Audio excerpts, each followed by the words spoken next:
I'm going into these diagrams. I don't want to show the diagram. Do I have to show the diagram?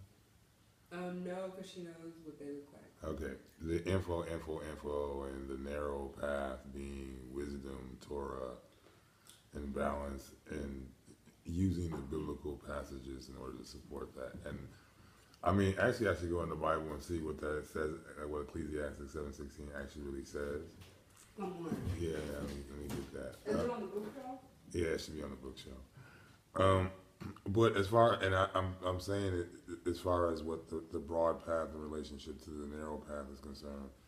The broad path is a path, is not just information, it's not information. The broad path is the path that is most traveled. And when you're talking about the most traveled path, most people are going to revert to the Christian belief system or Christian-based or Judeo-based belief systems in order to find the path to righteousness, a Western path. The narrow path is actually the Eastern path. It's a path of meditation and of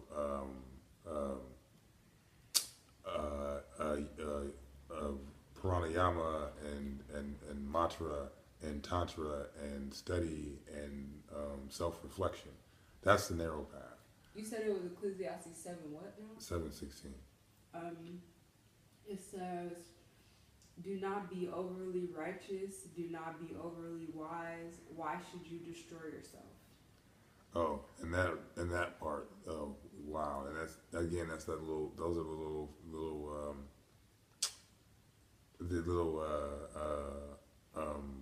daggers that are taken out of context in order to get a certain idea. Now, also Ecclesiastes 11 through 12 tells you about the use of your chakras, or to make a use of your the silver cord and the wheels before they turn to dust, which is talking about your chakras and the silver cord that allows you to link them, and the practice of Kundalini is actually what it's referring to, or which is an accurate interpretation. Now, to be overly wise is to take. I mean, you have to look within the context of what exactly that is, and I have to look deeper into it. I don't want to give an incorrect interpretation of that. But again, this is a biblical interpretation that has no observable phenomenon in nature to support it as an actual. You know what I'm saying? I see the positive and negative on one side. I mean, and it's an interesting diagram, but again, I could write a diagram saying anything and put anything on it, and that doesn't make it, of certainty. I appreciate, negative and positive info in this narrow path of wisdom in the Torah, but if that was the case, then, the people who utilize the book right now wouldn't utilize modern technology. There's no technology. Technology is based upon science, mathematics, things that are observable phenomenon in nature. And then the second one is God, and then the gods, and then, this ye are gods, Adamites. And this is, again, it gets no more self-explanatory as far as an illustration. I don't understand that. I don't understand. I mean, and I understand what he's saying, but I don't understand why he's saying that. It's like me writing, 4 different figures and writing some names on the side of them, and then writing it gets no more explanatory as far as an illustration. Just because I say that's the truth doesn't mean it's true. It's not really illustrating anything. It's illustrating this formless one. But I appreciate this concept of, this is a Yoruba, Orisha kind of a Netarian or Netarian or Sumerian God view, which is where the Phoenician Sumerian God view, or view of God, which is Baal, and this is what this is. So it's kind of like counterproductive to what he's trying to say is the path, because he's using Kabbalic information in order to put, you know what I'm saying, to stress his point. So I mean, why go around the Kabbalah and just go into the Kabbalah and just and I mean, accept the fact that the Kabbalah is an antiquated, not an antiquated text, but an antiquated string theory, or an antiquated, you know, string theory model, and that if you can show that this same knowledge is present in modern day Western data, why not? Because we can. I mean, I can. I can show you how, you know, Kabbalah is modern, is an antiquated form of a string theory model. So, and how its 12-dimensional mind space model that can be, you know, or 9-dimensional mind space model, which are just two variations of modern day string theory models that line up with Kabbalah. So, again, why these cats are like, you know, using biblical verses, and they know everything about, you know what I'm saying, the time of, you know, Abraham, but know nothing about the time that they're in right now. Again, this upward, downward causal information, in which we have scientific information, and our ancestors were scientists as well, and their particular studies were disrupted over a period of time based upon you know, the interferences of war and so on and so on. But this is Phoenician Samaritan information that can easily be translated into modern day 12-dimensional mind space theory, or, you know, string theory, M theory. So that's really just my answers about these things. I mean, there's not really, you know, one simple answer into relationship to these things that he's talking about, but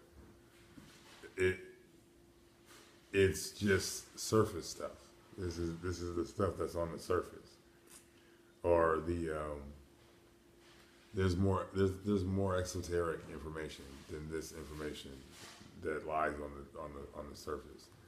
And unfortunately, a lot of what we would call Mithra versus Maya.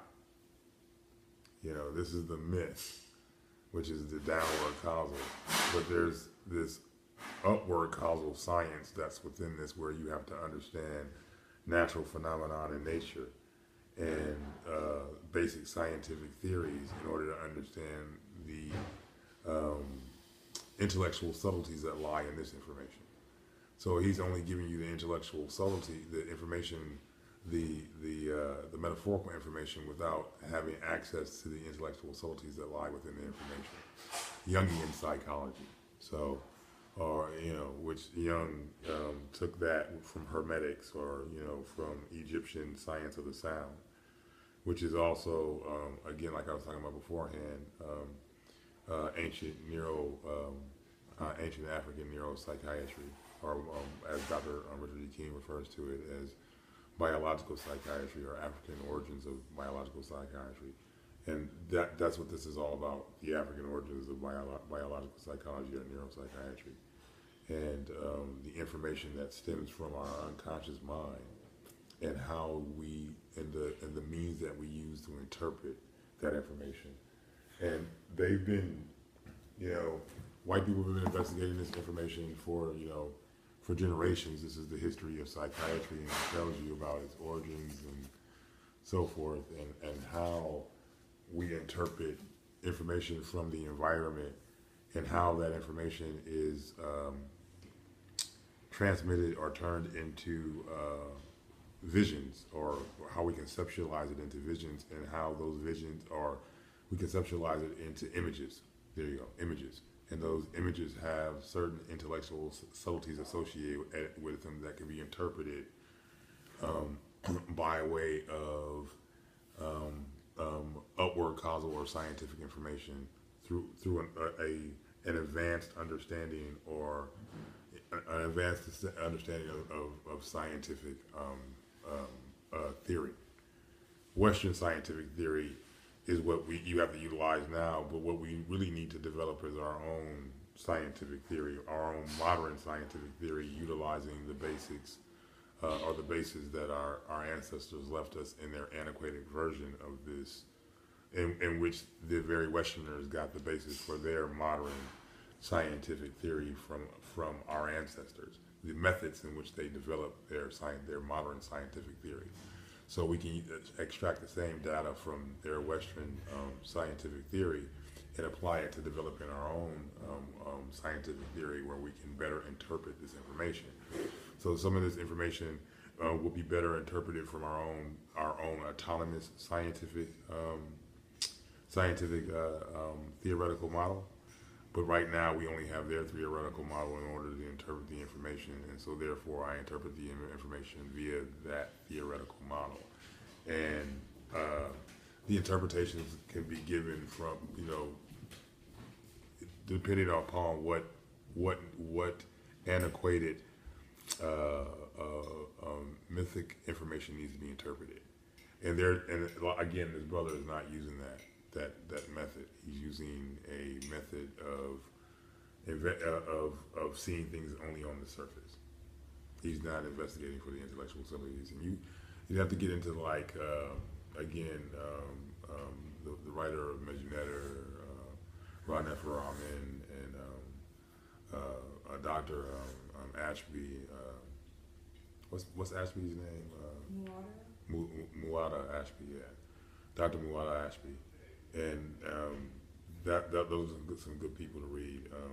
The Mejunetter series, Dr. Muwada Ashby series on Egyptian yoga and so forth would be good places to start in trying to get information about how better to interpret that information than these Hebrew Israelites are giving you the information without interpretation. They're giving you the information on the surface. So yeah, that's the answer to that question. I hope I gave you a good answer.